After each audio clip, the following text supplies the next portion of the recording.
Sistem operasi adalah perangkat lunak yang paling penting untuk menjalankan komputer. Fungsinya adalah mengelola memori komputer dan proses-proses yang berjalan di komputer, serta semua perangkat lunak dan perangkat keras. Dengan demikian, Anda dapat berinteraksi dengan komputer tanpa mengetahui bahasa komputer. Tanpa sistem operasi, maka komputer tidak akan berguna. Sejarah dan perkembangan sistem operasi. Perkembangan sistem operasi sangat dipengaruhi oleh perkembangan hardware. Fasilitasi penggunaan hardware adalah sebuah alasan mengapa sistem operasi terus dikembangkan. Dengan kata lain, ketika hardware berkembang dan bertambah maju, maka harus diikuti oleh kemajuan pengembangan sistem operasi. Generasi ke-0 tahun 1940. A. Komponen utama tabung hampa udara. B. Sistem komputer belum menggunakan sistem operasi. C. Semua operasi komputer dilakukan secara manual melalui black box dan hanya bisa digunakan untuk menghitung tambah, kurang, dan tanda petik. Generasi pertama pada tahun 1950 ditandai oleh A. Komponen utama transistor. B. Sistem operasi berfungsi terutama sebagai pengatur pergantian antar job berikutnya lebih efisien. Dalam masa ini muncul konsep batch system. Semua objek sejenis dikumpulkan menjadi satu. C. Input memakai punch card. Generasi kedua pada tahun 1960. Yang pertama adalah komponen utama IC, yang kedua berkembang konsep-konsep. Yang pertama adalah multiprogramming, suatu prosesor mengerjakan banyak program yang ada di memori utama. Yang kedua adalah multiprocessing, yang suatu job dikerjakan oleh banyak prosesor untuk meningkatkan utilitas. Dan yang ketiga adalah spooling, simulational peripheral operation online, bertindak sebagai buffer saja dan mampu menerima pesanan meskipun belum akan dikerjakan. Yang keempat adalah device independence, masing-masing komponen memiliki sifat saling berbeda. Misal, tiap-tiap printer memiliki driver. Yang kelima adalah time sharing atau multitasking, dan yang keenam adalah real-time system, berguna sebagai kontrol bagi mesin-mesin. Generasi ketiga dimulai pada tahun 1970, ditandai dengan adanya komponen utama VLSI, yaitu Very Large Scale Integrated Circuit. Dan kedua, menggunakan konsep General Purpose System, sehingga sistem operasi menjadi sangat kompleks, mahal, dan sulit untuk dipelajari. Generasi keempat atau pertengahan tahun 1970-an hingga sekarang ditandai oleh A. PC, personal komputer makin populer. B. Sistem operasi sudah dengan jaringan komputer dengan tujuan data sharing, hardware sharing, dan program sharing. C. Interface semakin mudah digunakan atau user friendly tanpa mengurangi kinerja komputer. Jenis-jenis operating system. 1. Sistem operasi batch. Deskripsi. Jenis OS ini memproses pekerjaan atau tugas, job, dalam bentuk batch, di mana tugas-tugas yang serupa dikumpul. 2.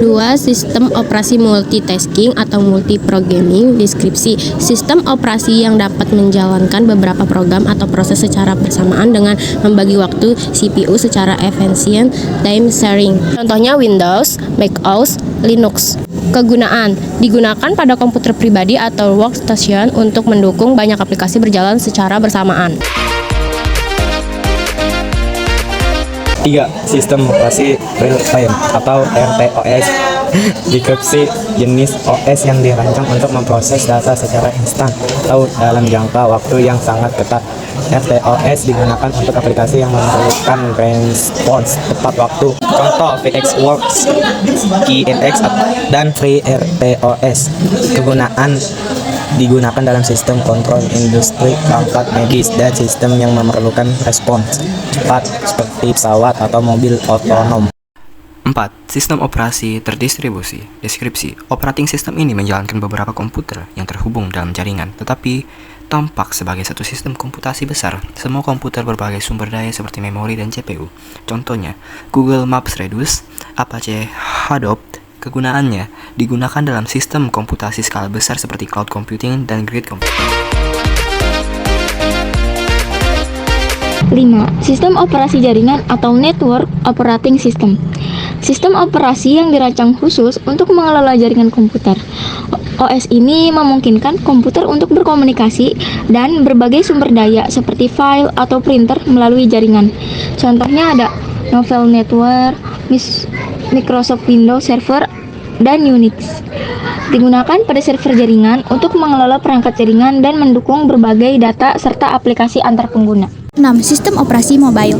Deskripsi OS yang dirancang untuk perangkat mobile seperti smartphone dan tablet. OS mobile dioptimalkan untuk penggunaan daya rendah dan interaksi dengan layar sentuh. Contoh Android, iOS, Windows Phone. Kegunaan digunakan pada perangkat mobile yang memerlukan pengelolaan sumber daya yang efisien dengan antarmuka pengguna yang ramah. Perbedaan antara OS handphone dan PC. Yang pertama adalah perangkat dan interaksi. Sistem operasi handphone dirancang untuk perangkat kecil dan portable seperti ponsel pintar dan tablet dengan layar sentuh. Berfokus pada intuisi dan kemudahan penggunaan dengan ruang yang terbatas. Sedangkan PC OS dibuat untuk PC dan laptop yang lebih besar dengan keyboard dan mouse, memprioritaskan multitasking, alur kerja yang kompleks, dan kustomisasi yang ekstensif. 2. Perangkat keras dan sumber daya. OS seluler dioptimalkan untuk daya pemrosesan, RAM, dan penyimpanan yang terbatas karena perangkat yang lebih kecil. Berfokus pada efisiensi daya dan masa pakai baterai yang cukup lebih lama. PC OS memanfaatkan perangkat keras yang lebih kuat dengan RAM dan kapasitas penyimpanan yang lebih besar. Dapat menangani tugas-tugas yang membutuhkan banyak sumber daya dan multitasking. 3. Fungsionalitas dan fitur. OS seluler memprioritaskan fungsi penting seperti panggilan teks, pesan, konsumsi media, aplikasi produktivitas dasar, dan toko aplikasi yang dioptimalkan. PC OS menawarkan sebagai fitur yang lebih luas untuk beragam kebutuhan, termasuk manajemen bekas, menelusuri web tingkat lanjut, menyutingan video, menyutingan foto, dan aplikasi profesional yang canggih. 4. Konektivitas dan keamanan. Operating sistem seluler dibuat untuk koneksi data seluler dan Wi-Fi dengan fitur seperti GPS dan layanan lokasi. Keamanan berfokus pada izin aplikasi dan perlindungan perangkat, sementara operating sistem PC mendukung koneksi kabel dan nirkabel, sering kali menawarkan fitur keamanan yang lebih tangguh seperti firewall dan enkripsi tingkat lanjut. Contoh sistem operasi seluler adalah Android, iOS, Windows Phone. Sistem operasi PC adalah sebagai berikut: Windows, Mac OS, Linux. Ingat, ini adalah generasi yang luas dan mungkin ada beberapa tumpang tindih tergantung pada operating system dan perangkat tertentu. Perbedaan bagaimana sistem operasi mengelola sumber daya perangkat keras seperti CPU, memori, dan input atau output antara OS handphone dan OS PC. Sistem operasi mengelola perangkat keras dengan cara 1. CPU mengatur proses mana yang menggunakan CPU melalui penjadwalan agar semua proses berjalan bergantian. 2. Memori mengalokasikan memori ke tiap proses agar tidak saling mengganggu menggunakan teknik seperti pugging. 3. Input atau output mengatur komunikasi antara perangkat keras seperti printer atau keyboard dengan software melalui driver.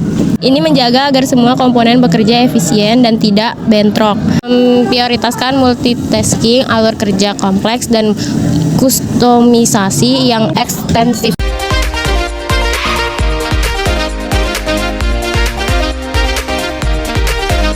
Apa itu multitasking dan bagaimana sistem operasi mendukungnya? Multitasking adalah kemampuan sistem operasi menjalankan beberapa program sekaligus. OS mendukungnya dengan 1. Membagi waktu CPU untuk setiap program bergantian. 2. Mengatur urutan program mana yang dijalankan duluan. Yang ketiga, mengelola memori agar setiap program punya ruang sendiri. Ini membuat banyak aplikasi bisa berjalan bersamaan tanpa masalah. Kesimpulan, sistem operasi adalah perangkat lunak sistem yang mengatur sumber daya dari perangkat keras, hardware, dan perangkat lunak, software, serta sebagai jurik daemon untuk program komputer. Tanpa sistem operasi, pengguna tidak dapat menjalankan program aplikasi pada komputer mereka, kecuali program booting. Sistem operasi mempunyai penjadwalan dan yang sistematis, mencakup perhitungan, penggunaan memori, pemrosesan data, penyimpanan data, dan sumber daya lainnya. Contoh sistem operasi adalah Linux, Android, iOS, Mac OS X, dan Microsoft Windows. Pertama-tama kita koneksikan terlebih dahulu internetnya ya. Kita klik connect. Terlihat ya teman-teman sudah terkoneksi. Selanjutnya kita buka Google Chrome. Caranya double klik. Selanjutnya kita ketikkan keyword di pencarian, yaitu Windows dan This Image. Selanjutnya enter. Selanjutnya Windows 10 This Image, dari situs resminya kita klik.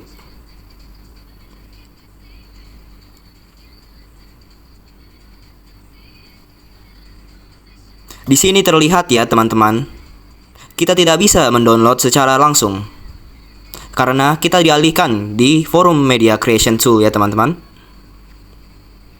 Lalu bagaimana agar kita bisa mendownload secara langsung? Untuk caranya, kita klik pada icon 3 titik di sebelah kanan atas. Selanjutnya, More Tool. Selanjutnya, Developer Tool. Selanjutnya, ikon switch smart pun kita klik ya teman-teman. Yang saya lingkari merah, kita klik. Selanjutnya, kita klik pada ikon refresh ya teman-teman. Kita klik. Selanjutnya, kita close aja source kodenya ya, agar terlihat jelas ya teman-teman. Selanjutnya, select edition kita klik. Selanjutnya, kita klik Windows 10 Multi Edition ISO. Selanjutnya, kita klik confirm. Selanjutnya, untuk bahasa kita pilih ya teman-teman. Kita klik choice one. Di sini saya memilih Inggris Internasional ya teman-teman. Selanjutnya kita klik confirm. Nah, di sini kita bisa memilih 32 bit atau 64 bit ya teman-teman. Disesuaikan saja dengan tipe operating system yang terinstall pada laptop atau komputer ya teman-teman. Di sini saya akan mendownload yang 64 bit sesuai dengan tipe operating system yang terinstall pada laptop saya. Kita klik. Terlihat ya teman-teman, ISO Windows 10 original sudah mulai terdownload. Apabila sudah selesai mendownload, Google Chrome kita close. Selanjutnya, kita cek file yang baru saja kita download ya teman-teman. Untuk caranya, File Explorer kita klik. Kemudian download. Di sini terlihat ya teman-teman, ISO Windows 10 original sudah terdownload. Selanjutnya, File Explorer kita close. Sekian ya teman-teman, cara mendownload ISO Windows 10 original dari situs resminya dengan metode Shoot to Smartphone. Semoga bermanfaat.